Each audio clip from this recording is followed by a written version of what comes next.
And we back. What's up, y'all?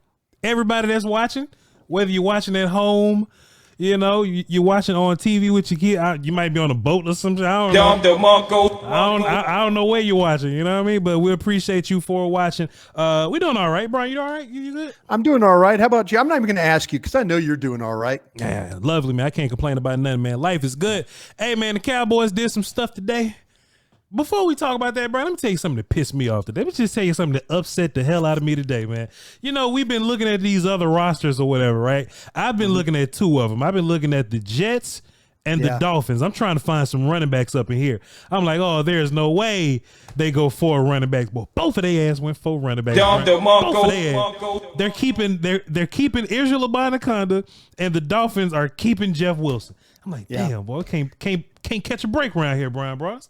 Let me give you a name that you need to go look at. Okay.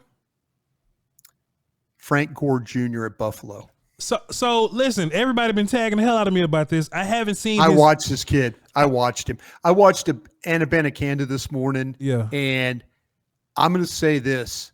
I like him with the Jets. Sure. I think I like Frank Gore more with Buffalo.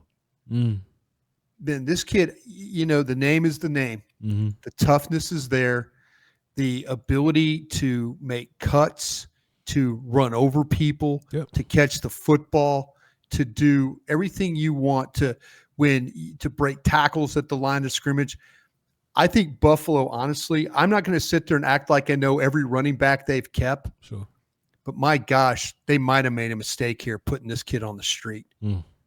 And I just don't know if you have the balls to go claim this kid. Claim the waiver thing. So, Brian, let me ask you this. So, what happens when you put a waiver in on somebody? Like what happens there? Like what's the structural thing? Like, you know, do you have to pay some money? Do you lose something? Like what happens? Yeah, the thing that will happen is they go in the order.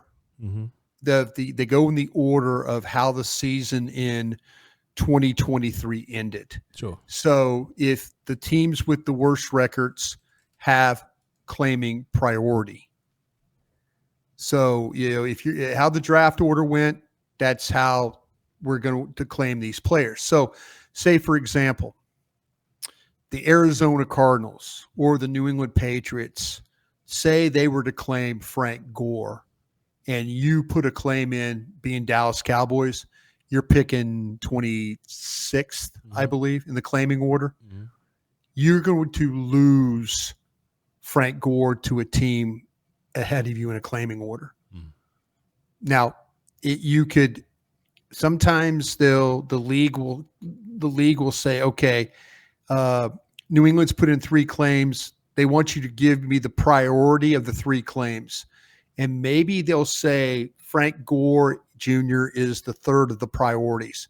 So they'll make sure that they get the 1 and the 2 that they claim, and then the 3rd one they might give to another team, you know, just to try and be.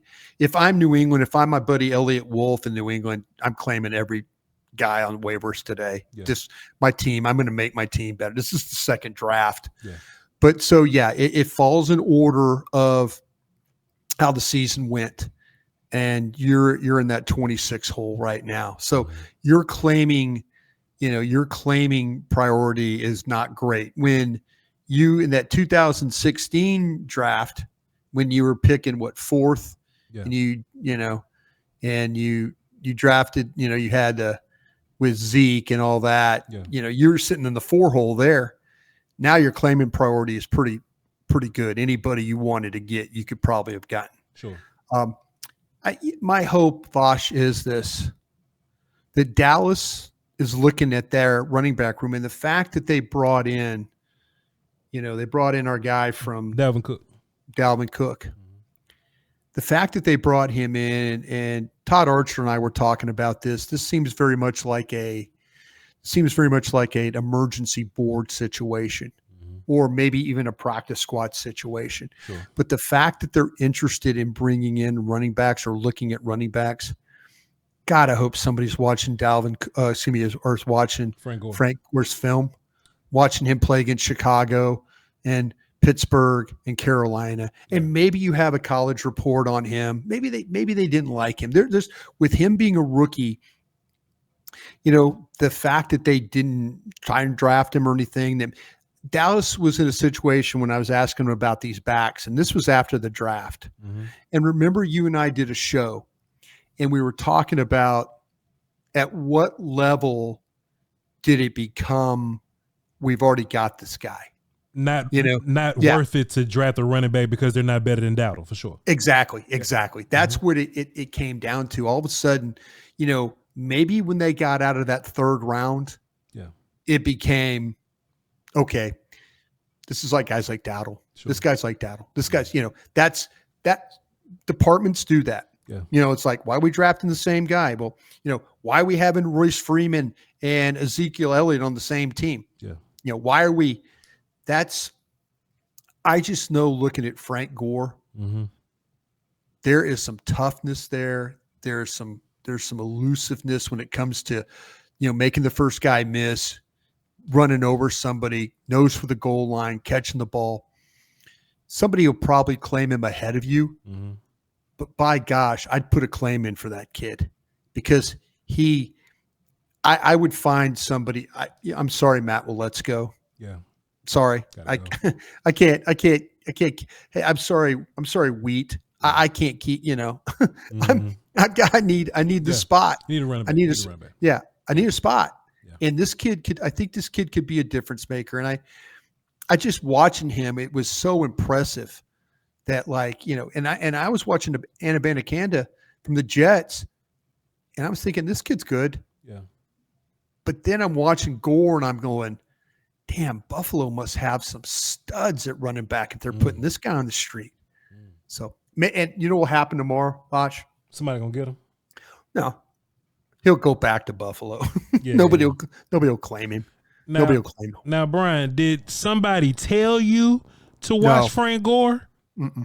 I did it on my own. You just watched him on your own. I did because I was curious. I was curious about his ability because I know it's so funny because Aisha Morris and I, when we were doing the draft show, Aisha was like, have you watched Frank Gore Jr.? Southern Miss. And I go, yeah, I have. And she goes, I'll tell you what, he's got this, and this. And I'm like going, and it got down to the damn end, it's 218 and I'm getting tired and I'm, it's not an excuse, but she's asking me, well, did you watch this guy? And I'm going, yeah, I did. And, I'm trying to put him with the other backs.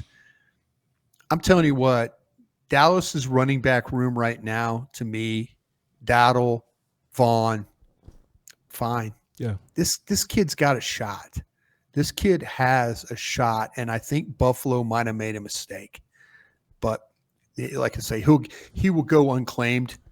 And he'll go right back to Buffalo. Now, Mr. Broaddus. Yeah. I just noticed something, Mr. Broaddus. Wait, hold on, Sensei. I just noticed something. Wait a minute. Man, when you mentioned the Cowboys running backs, you said Dowdle and you said Deuce Vaughn. Yeah. You didn't mention Ezekiel Elliott, Bryan Broaddus. Let me tell you why I'm fearful of the Cowboys searching for a running back now. Because they're going to bring in another running back. And they're going to put Deuce Vaughn on the street. They're going to cut the wrong guy, Bryan Broaddus. Oh, yeah. That's my problem. Yeah. Any other team that got three running backs and they add a best one, they cut the worst guy. They cut the worst running back, and that's just what they do. Yeah. I don't have faith that my team is going to do that. I probably wouldn't mind Dalvin Cook as some rotational dude on my team. Like, if we go, all right, we're going to have Dalvin Cook, let's cut Zeke. Hey, man, I can live with whatever. See, but that's the thing about it is Dalvin Cook is just a quicker Zeke. But they're going to stack Zeke on top of Dalvin Cook and cut the dude that's really good. That's why I have issues. I would be after what I've seen, and here I'm doing, I used to be a scout. I'm now doing radio with somebody I love doing radio with you and these podcasts. But if I was in that room, I'd fight for this guy. I would fight. They would hear me. I'm like, guys, okay, I get it. We like we like Ezekiel Elliott. I get it. We like him. He ain't going anywhere. I'm just telling you, and there's I give Deuce Vaughn a lot of credit. There's nobody, him and Ryan Flournoy have come so far. They made up a lot of ground. Yeah. They missed 2 weeks of practice, showed up and made a 53-man roster. They did. They missed 2 weeks of practice and beat them, and they were just so much better than everybody else, Brian. They were just so much better than everybody. It wasn't even close. Yeah. It wasn't even close. Yeah. And that Ryan Flournoy, I'm sitting over there with Bobby Belt and Jeff Kavanaugh watching practice, and Jeff's kind of the wide receiver whisperer, and I go, "What do you think about Flournoy?" He goes, "Man, I liked him in college, but he looks like a practice squad guy right now on those courts because he ain't practicing. Sure. He ain't practicing." Sure. And then I'm like, man, I feel sorry for Deuce Vaughn. You know why I feel sorry for Deuce Vaughn there, Bobby? Because during OTAs and mini camps, I went on air in Krusty's Corner and talked about all the different packages they were doing for Deuce Vaughn. And I haven't seen one of them. Boy, he looks like he's really looking good on those courts. Yeah. But he ain't practicing. I can't name those two guys. It was amazing how far they came to make that football. And that might show you a little bit about what you were dealing with Cropper. Sure. Yeah.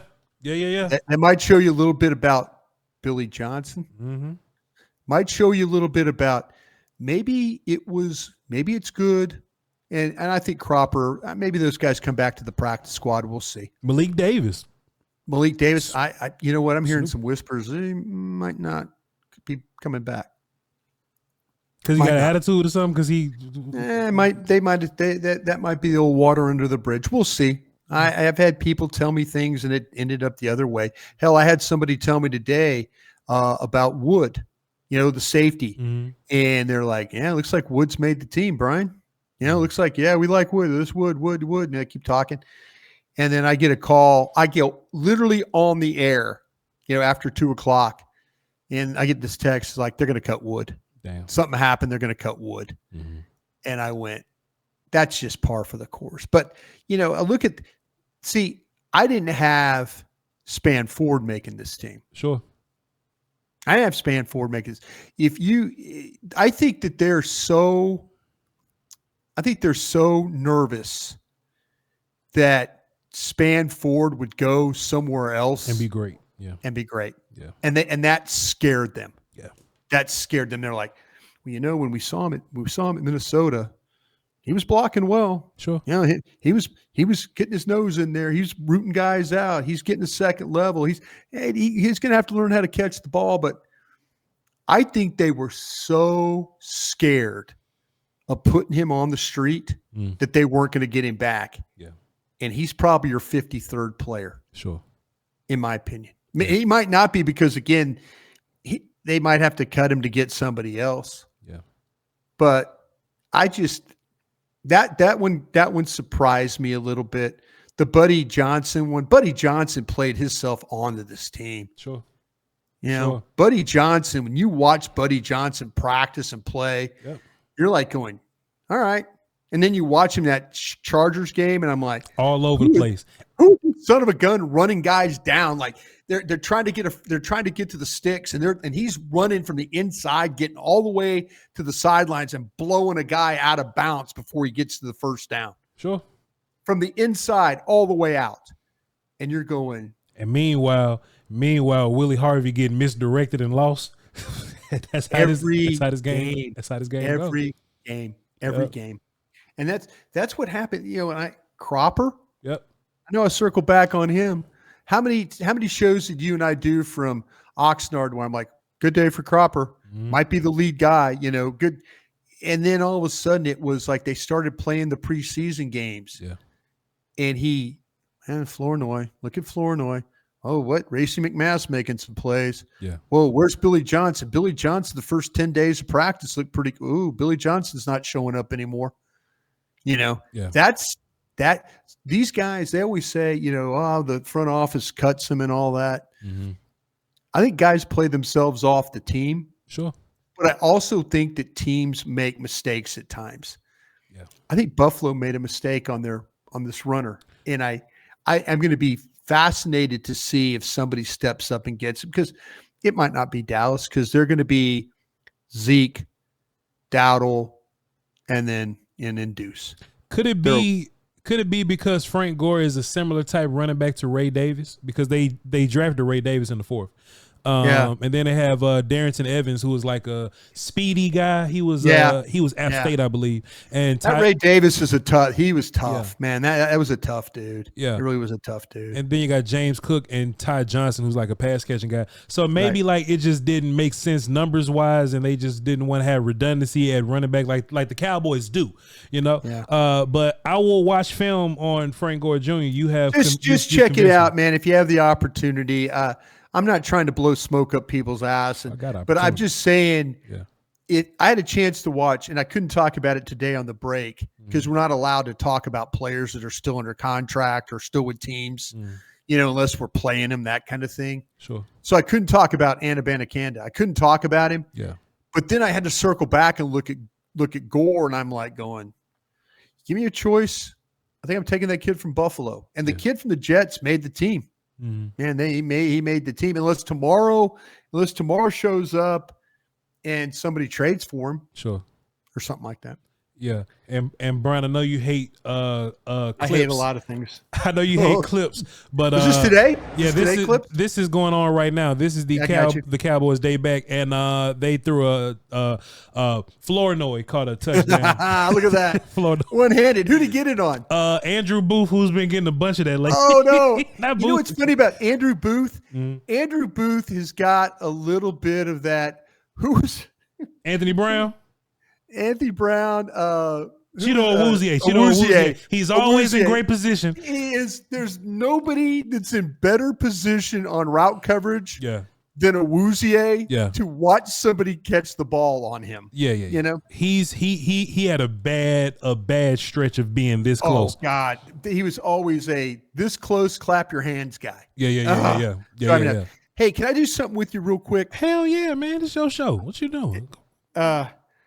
Okay, the guys that they kept, and we just talked about Flournoy. Yeah, Cropper lost out on that one, right? I'm trying to.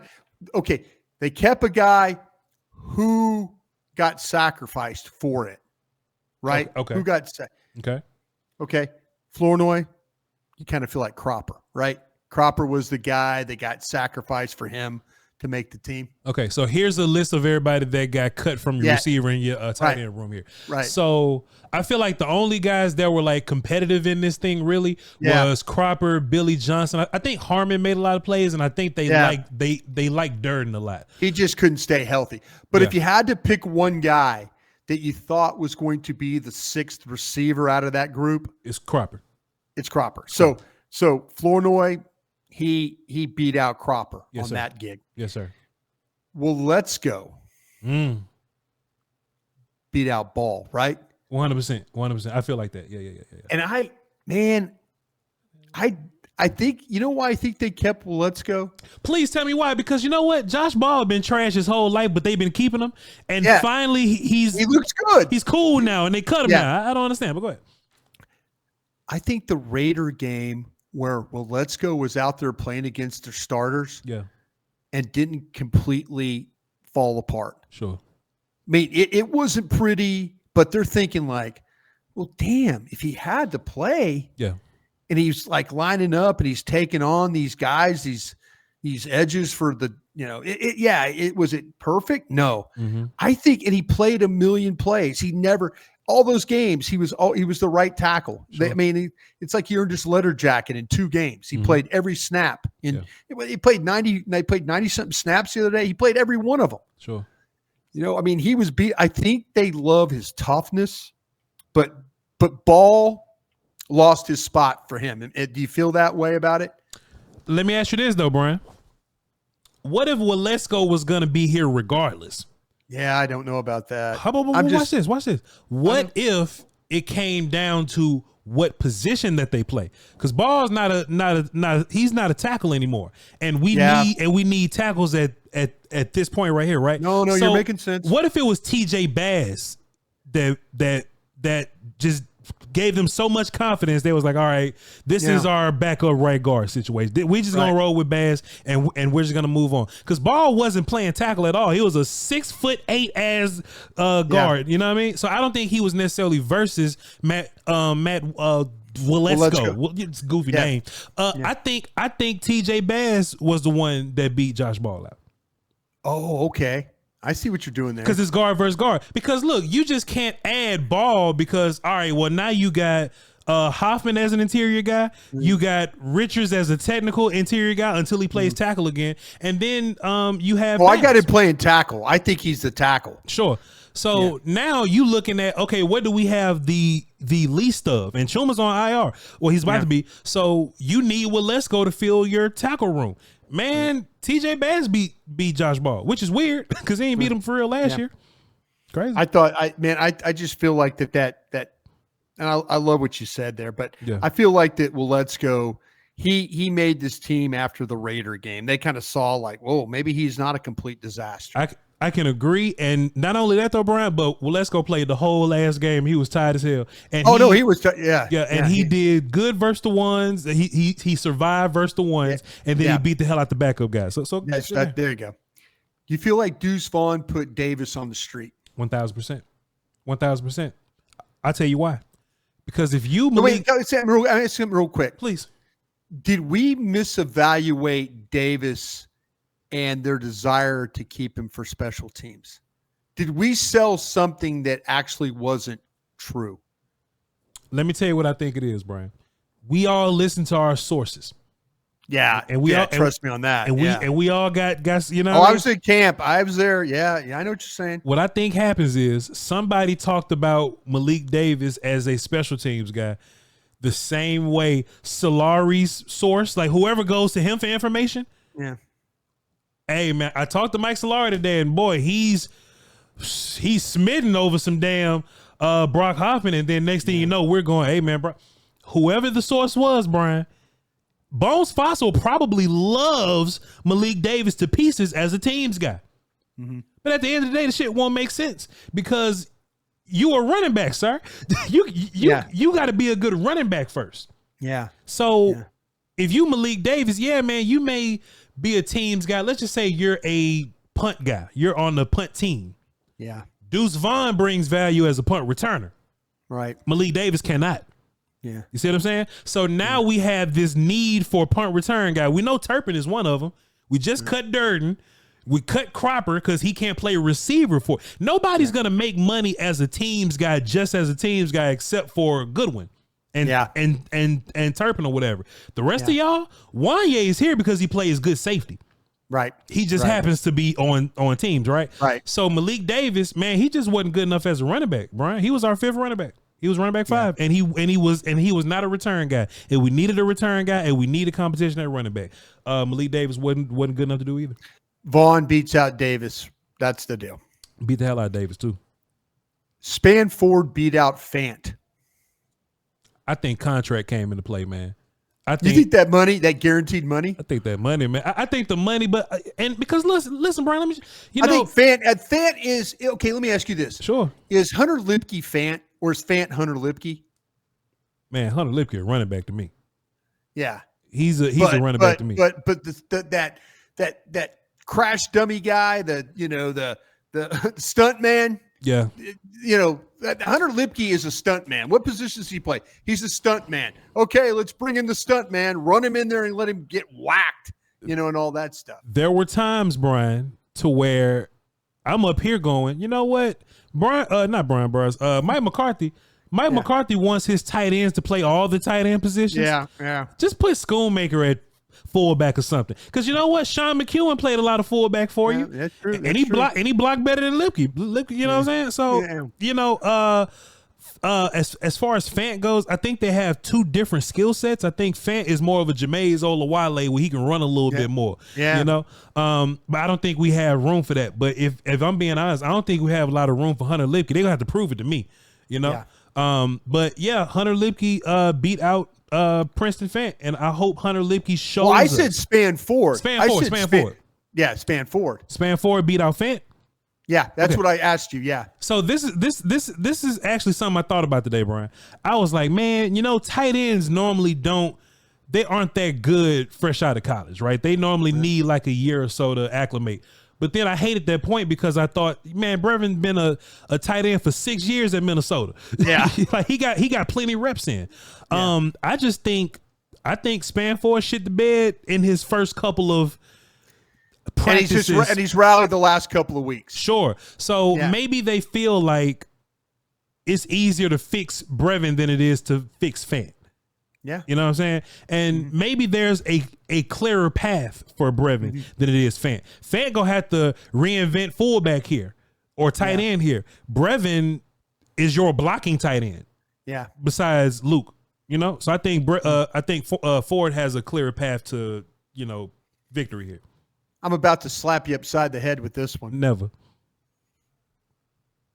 Mozzie Smith beat out Rodgers. I think Rodgers beat Mozzie. I've been scared. All right, how about this one? Let me slap you upside the head again, or try to. Did Joseph beat out Rodgers? And Joseph hadn't played a damn down with you. Just an old man with bad knees, dog. Just beat your old rookie. man strength against young man strength. I will bring this question back up to you, Broaddus. How much time does a high draft pick buy you? How much time? Yeah. Yeah. And I know we just can't keep 401 You got two of them. And they're both from the same school. Right. Maize and Blue. Right. Yeah. It's them damn Michigan kids. Man, how much time does a draft pick really buy you? Yeah. I know you can't put Mozzie on practice squad or nothing like that because somebody will go get him. Somebody will go get him. Think? Somebody will get Mozzie. Just a free shot of the first round pick, sure. But man, Brian, there were times I was looking at Mozzie. Mozzie was good sometimes. He was better than he was last year. I think that's for sure. I think Justin Rogers was a little more consistent. I think he was too. I think he was in better shape. Yep. And I think he played with a little more movement. Range. Pardon me, range. Yeah. No, movement, range, you're good. So, yeah, man, I hope I'm not being hyperbolic about this Mozzie take. I do feel like Mozzie needs more time to just cook and develop. But you just can't carry 4-1 to. Ain't we looking for another one, Brian? You just can't carry 4-1 to. Yeah, no, I was kind of hearing some whispers that one of them that you might like. Now, I saw a report today that the Commanders are interested in moving Ridgeway. Sure. I mean, do you jump in on that one? Man, I'd be grateful to have Bohanna. I'll take him. I'll take Antoine Woods. I'll take all these kids. I'll take Justin Hamilton. I just think you need help. I think Linval Joseph is going to look like an old dude in the middle of the season. I think Mozzie going to be tired because he's not in shape right now. And I think you're probably going to need Justin Rogers. I don't think anybody takes Rogers from you. I hope not. But yeah, you could say Mozzie beat Rogers, but I think Rogers practiced better, and I think the first round pick thing saved Mozzie a little bit. Yeah. Okay. How about this one? Did Wheat beat out Lawson? Hell yeah, man. Yeah, hell yeah. Tyrus Wheat beat out Carl because All right. Now, what about Muhammad? Okay, Muhammad 1 game suspension. Does Muhammad beat out Wheat and beat out Lawson? Does having sponsors as a young player mean more than some savvy veteran? They got rid of when Dan Quinn's sponsor man went out the door. Sure. What happened to Fajoko? What happened to Eric Scott? Shit changed fast, don't it? Real fast. I'm surprised Chauncey's still here. But hey, man, like Dan Quinn's gone, but Tyrus Wheat, I guess he's a familiar guy. And I don't think he's a bad player. I think Tyrus Wheat as your 5th defensive end is a damn good depth piece. I feel like, and he's a teams guy. Yeah. I don't know if Shaq, like was like Shaq Lawson just out of shape or something. Like he was huffing and puffing out there. He was just tired. Yeah, it was tough. I mean, when they started talking about bringing in other guys, like the guy they brought in from the Ravens. Sure, Bowser. Tyrus Bowser. Yeah. And Tyrus Bowser, he hurt his knee in 2023. Yeah. I had to go back and look at tape from 2022 on the guy. There's some hurt guys out here.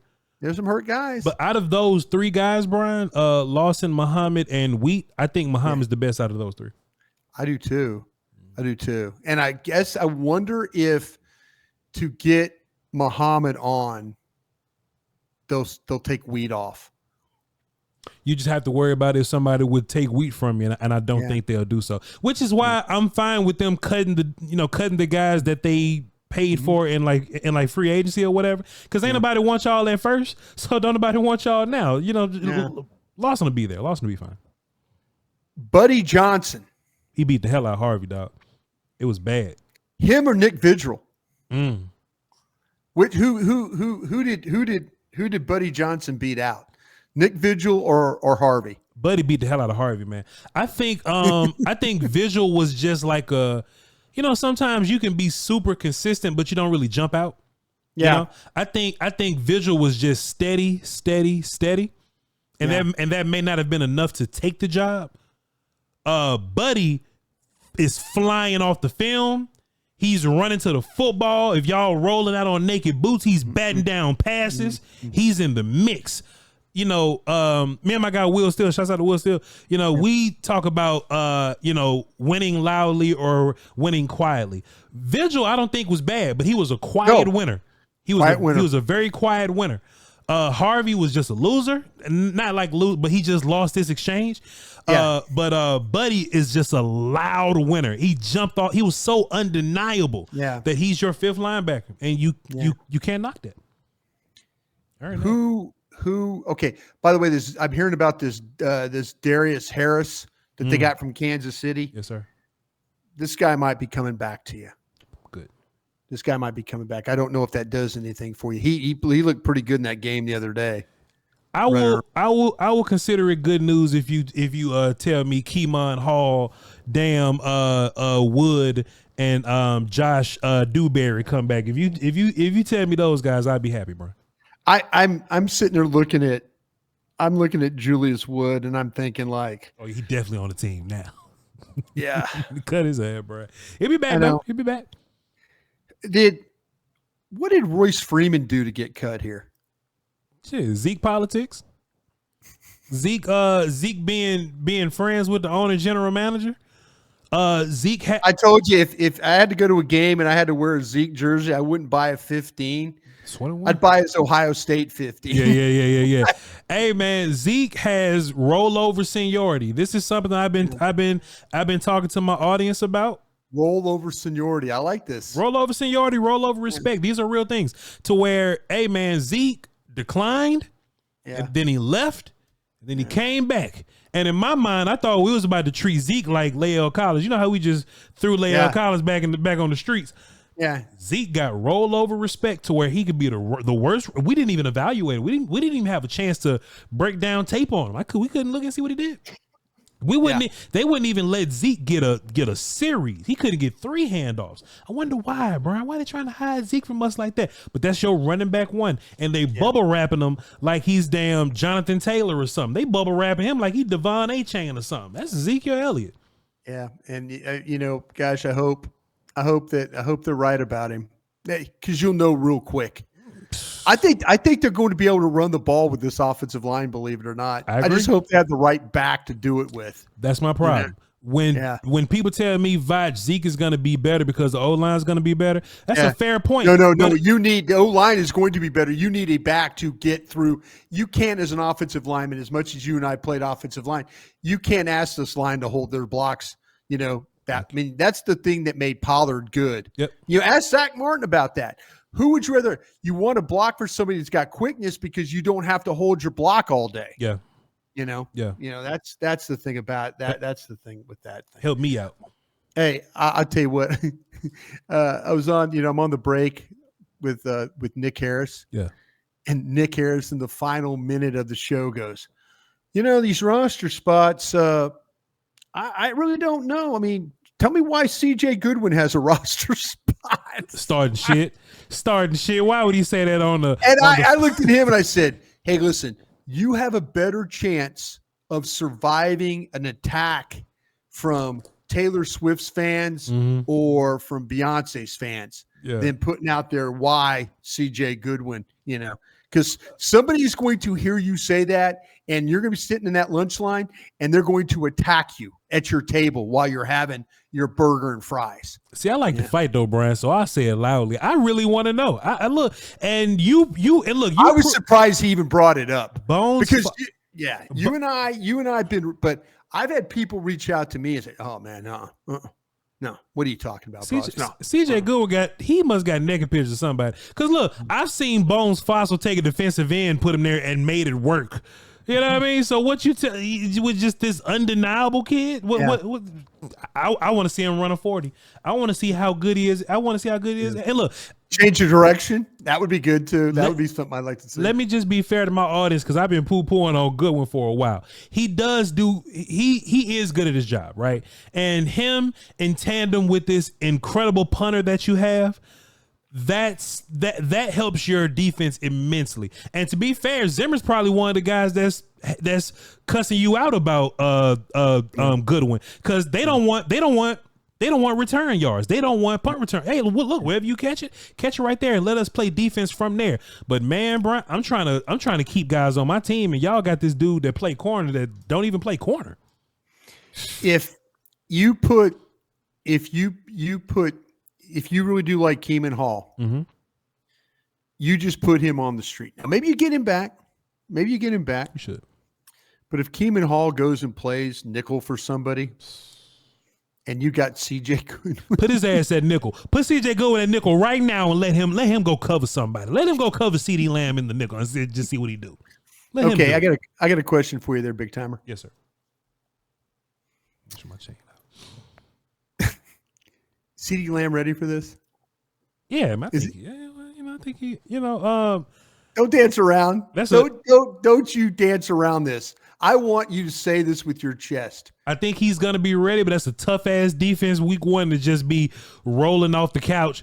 And look, they might need him to play 120 plays. He gonna have to run his ass around, Bryan Broaddus. Look, that is the number one pass defense last year that we going up against. So they gonna need him. But something that'll help him, something that will help him is running the football.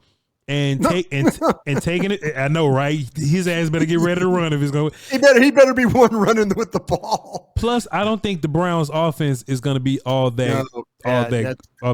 That could be a problem. So if you jump ahead, then maybe CeeDee Lamb ain't got to run around all day. But if Dak's going to throw the ball 50 times, it's an L. You better get Flournoy ready. CD finna be tapping that helmet, player. I kind of feel like that. To me, I feel like he'll be ready. Yeah, I think there are guys that could hold out that I would say, yeah, you ain't going to see this guy till Baltimore week 3 or Pittsburgh or whoever out that. I think it's Baltimore, because you ain't going to see them until you're going to see. I have a feeling this guy's going. I think this guy's going to play with a chip on his shoulder. Sure. I mean, a chip in a way of, I think he takes this personally. Yeah. The fact that I don't see him laying down. Yeah, I agree though. I don't see him. But you feel like this is a 12 target, 8 catch, $112 game. He ain't got a choice, Bryan Broaddus, because if they built on what they did last year, what other way is it than for CeeDee Lamb to get double-digit carries? If they're truly building this thing off what targets. If they're truly taking the momentum of week 18, I'm not gonna say the playoff game because that's trash ass momentum. But if they take what they did from week 18 and they just bring it right here and they just start from there, then CeeDee Lamb it's gonna be a bunch of slants early. I don't know how deep he's gonna run a lot. But I think CeeDee Lamb will be fine. I think he's been prepared. Plus, I think Dak's been throwing to him this whole time. He's just gonna have to get hit and get used to getting hit again. But I think he'll be fine, bro. Yeah, I think he's the one guy I'm not worried about. You could pay this guy, and I think you're gonna get investment. I think you're gonna get good investment from your player that way. Yeah, I agree. Plus, we paying you a shit ton of money. You ain't really got a choice but to go out there and play. You know what I mean? But seriously though, one thing I'll say about Lamb is that Lamb hasn't been hurt guy. Lamb has always been available. He's always played for you. He's always like all of his ligaments are intact and all that. So I don't think he's gonna be a huffing and puffing guy. I think he's gonna get his regular workload, and I think he'll be good to go. Let's do him a knock on wood. Yeah, that's on something, goddamn. Yeah. We need that. Hey, we had Mike Sando on. You know Mike Sando from The Athletic today? I've never in my life heard of that character. What do he do? You never heard of Mike Sando? No, sir. He on The Athletic, he did the thing with his quarterback tiers. Tiers of different levels. You know, he talks to general managers and player personnel directors. So he has a thing on The Athletic. He was a former writer out in Seattle, covered the Seahawks for a lot of years, and now he's at The Athletic, or he's been at The Athletic for a while. Sure. But he's a good writer. Good. He always does these NFL investigating pieces where they do it anonymously, you know, and ask about, oh, what about? And then the guys tell him stuff and all. Okay. Sando said something today interesting to me. Well, we had him on. I mean, I was part of the interview. Okay. And Sando said something. He goes, and Sando has different, I keep building the story up here, but I'll get there. Sure. Sando has access to people that other writers don't have access to. He could roll into town and get a Jerry Jones one-on-one. He could get a Stephen Jones one-on-one when he rolls into town. You know, he could get a Dak Prescott one-on-one when he rolls into town. He's got that kind of pull. Okay. So anyway, Sando said something today that made me think. And I think Sando, I asked him about, hey, give me some nuggets. Give me some nuggets. And he goes, he's kind of danced around a little bit. He said something, though, pretty interesting. He goes, you know, I feel like that Jerry Jones and Dak Prescott are both in a good place when it comes to Dak's contract. And if it didn't work, that they would be okay. Sure. That both sides would be okay. And I'm sitting there thinking, okay, Sando, you talk to Jones or you talk to Dak, you know, and you're not reporting this, but you're saying it like, okay, I'll give you something. Sure.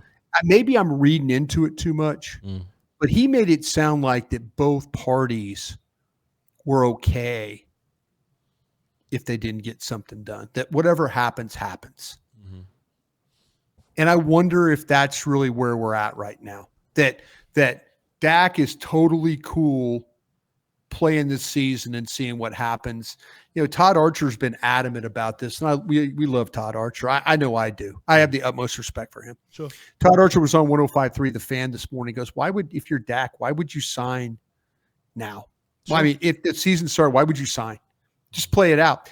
And Gavin Dawson, who I work with, goes, yeah, because the last time that he had a major injury. Yeah. He had a major injury. He's not going to get $60 million. You know? And so you're like, oh, well, that makes sense. But Archer's on the point of like, why just play it out? Every time Dak's played it out, he's won. Yeah. He's won. And Brian, that was going to be my exact point. I know Dak's tight. That dude is a purebred Louisianian. Yeah. I'm from Mississippi. I know them dudes, Brian. Oh, yeah. And I don't know him personally, but Dak strikes me as a guy that has shot dice in the bathroom. He done played dominoes for money. Yep. He'll go shoot pool for money. That dude gambles on himself. He's confident in him, and he gambles on himself. And we know this, Brian, because he's done it his whole career. He's done it. Yep. I said this yesterday, Brian. I was like, man, all these guys holding up. Dak's the only quarterback I've ever seen. I mean, Jackson held out. Love held out this year. Dak's the only quarterback I've seen that went, hey, man, I want my money, but I'm going to go ahead and practice. Yeah. I'm going to be around my guys, and I'm going to throw this football. I'm going to go play in the season. Yeah. I'm getting my money, though. He does it different than everybody else. Everybody else says, I'm going to sit down, play without me. The sit-in deal. Dak say, we going to go play. Yeah. But, I'm going to tax the shit out you at the end of this, boy. Yeah. I'm going to tax you at the end of this. And, Brian, to be fair, this ain't like Baker Mayfield doing this. No. Dak Prescott just finished second in the MVP. Yeah. If he feels like he's in his prime, because quarterbacks, when they turn 30, that's 30 to 35 is their best years, Brian. Dak Prescott may feel like, man, look, I'm right up here with this Mahomes dude, man. So, yeah, I'll wait till the end. You could pay me something now, but, man, I might take 65 from you next year. I think Dak really wants to be a Cowboy. I think Dak love it here. I think Dak love his teammates. If I couldn't stand my teammates, I wouldn't go to practice. Yeah. I think Dak loves being here. And I think regardless of whoever the coach is, he knows that he's going to outlive whoever that dude is because he's the quarterback. He's the dude. Yeah. The Let me players ask you always this. outlive the coaches, Yeah. Brian. Man, that dude's going to be right here and he going to get his money regardless. I feel confident too. I feel great too. Go ahead. Let me ask you this. Do you feel like, though, that Dak doesn't want to let his teammates down? That if he were to sit out, he could really stick it to the Cowboys because they would play with Cooper Rush, right? Sure. Dak, do you feel like that Dak feels a sense of, okay, yeah, I think he knows he's going to get his money. It might be here, it might be somewhere else. Mm-hmm. But I wonder if he looks at it as like, I don't want to let my guys down. I don't want to let them down by holding out. Man, Dak got 3 masters in leadership administration or some shit like that. Sure. You know, I think Dak is one of those dudes to where he wants to win for other people. You know I do too. I don't think he wants to let down Zach Martin or those, Tyler Smith, the older guys that have been there. Zeke, even Zeke. Sure. I don't think he wants to, he can make it really tough on Dallas and say, fine, you don't want to pay me, I'm not playing. Yeah. And I'll tell you why I'm not playing, because you're not treating me fairly, whatever, and you're not giving me a contract. Mm-hmm. But he could stick him with Cooper Rush, sure, or with Trey Lance, and that would probably F all those guys that we were talking about. Sure. It would F Tank. It would F Trey Wilson. Diggs. Yeah, Diggs. Yeah, exactly. Even though Diggs got paid, Bland. Sure. It would F Bland. Sure. I think there's a certain amount of loyalty. Yeah. He loves playing the game. Sure. And he takes a lot of shit for it. Yeah. But I will say this: I respect the guy for lining up and wanting to play when a lot's on the line for him, because what he's going to do is if he has success this year, maybe the team won't have success, but maybe he'll finish second in the MVP again, that kind of thing. He's going to show somebody like, you know what, you build a team around me, I'll find a way to win. Sure. I will play well enough to win. Sure. I will find a way to win these games. Yeah. And maybe the mindset is, well, if the money's coming regardless, I might as well do it with these guys that I've been going to war with this whole time. The money's gonna, whether I get the money in Dallas or I get the money in Carolina, whoever the hell is going to, or the Saints or whatever, it's probably gonna be the Saints because he's that's the area or whatever, right? If the money's coming anyway, man, Zeke ain't getting no ring with nobody else, man. Let me go. You know what I'm saying? Man, CD just signed his CD's trying to make a damn life in a let me help CD get another contract or something. I think that matters to him. And it sounds like some goofy cliche movie shit, but I think Dak is that dude for real. I think he's goofy that way. He is goofy that way, yeah. Yeah, I don't think he got a selfish bone in his body. I think he knows the money is coming. And I think he just want to go out there and win with his dudes, man. I respect that. And look, we're not just pulling this out our ass, Brian. I just told you the motherfucker in a contract year said, I'm going to play and go to practice. Yeah. You're absolutely right. Yeah, man. Right. Shouts out. And I'm glad that dude's my quarterback, man. I'm glad that dude come out here to represent us. And I know that if he's ever not here, it's going to be a dark ass day trying to figure quarterback out. And I don't know. It is what it is. Brian, you have anything else for us, man? That was a fantastic job by you taking over the show at the end, sir. I appreciate you. Well, I felt like for the last several weeks you've carried me around on your back, so I felt a sense of making sure that you got involved, and that way you get your opinion out there too, and so people can MF you when you're they wouldn't dare MF me because I'm gonna MF them louder, Brian. So I know you will. Love you, man. Thanks you for a great one. I really do. We got through this one okay. Yeah. This roster, I will say this as we finish up. Mm-hmm. This roster will be probably different on Thursday and Friday when we do another show. When we do, we'll do these every day. But I have a feeling that take a look at Frank Gore Jr. and tell me what you think, and we'll talk about this. Cool. We'll talk about this tomorrow. I'll be downloading the film and I will watch him in the morning. Appreciate you, sir. And we appreciate everybody that's tuning in and listening to this 49-minute show where I go on this diatribe soliloquy about Dak Prescott. Hey, follow us on social media. I'm going to be back tweeting. It's football next week. So Voch Lombardi on Twitter, Bryan Broaddus on his Twitter. And hey, stay tuned. We got fun stuff coming. And we'll catch y'all next time. Y'all hold it down. We'll catch you later. Crown.